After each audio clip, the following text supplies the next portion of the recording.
জামায়াতের রাজনীতি নিষিদ্ধ করে স্বরাষ্ট্র মন্ত্রণালয়ের প্রস্তাবে সই করেছেন আইনমন্ত্রী আনিসুল হক।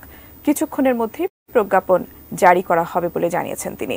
দুপুরে সচিবালয়ে সাংবাদিকদের এই তথ্য জানান তিনি। গত পরশুদিন আপনাদের সামনে বলেছিলাম যে প্রথমে আপনার 14 দলের একটা সভা হয়েছিল। সেই সভায় সিদ্ধান্ত নেওয়া হয়েছিল যে জামাতে ইসলামকে আপনার রাজনৈতিক দল হিসেবে নিষিদ্ধ ঘোষণা করা হবে।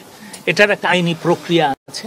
সেই আইনি প্রক্রিয়া গত পরশু আমরা শুরু করে দিয়েছিলাম এবং সেই আইনি প্রক্রিয়া শুরু করার মধ্যে এটার কিন্তু এই যে গেজেট নোটিফিকেশন হয় সেটারও কিন্তু একটা কিছু আইনি বাধ্যবাধকতা পূরণ করতে হয়।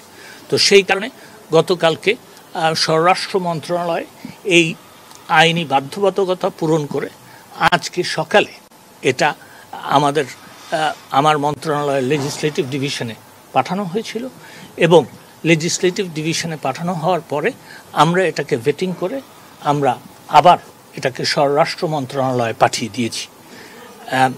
আমার মনে হয় যে কিছুক্ষণের মধ্যেই স্বরাষ্ট্র মন্ত্রণালয় এই গেজেট নোটিফিকেশন পাবলিশ করে দিবেন। সরকার এই সিদ্ধান্ত নিয়েছে যে সন্ত্রাস বিরোধী আইনের 18-র 1 ধারায় জামাত ইসলাম এবং ইসলামী ছাত্র শিবির এবং তার অন্যান্য যে অঙ্গ সংগঠন সেগুলিকে সরকার নিষিদ্ধ ঘোষণা করিল এবং এটা সন্ত্রাস বিরোধী আইনে যে দ্বিতীয় তফসিল আছে সেইখানে সেই নামগুলো সেই তালিকাভুক্ত হবে। তো এটাই হচ্ছে আমাদের সিদ্ধান্ত এবং আপনারা বোধহয় কিছুক্ষণের মধ্যেই এটা স্বরাষ্ট্র মন্ত্রণালয়ের দায়িত্ব।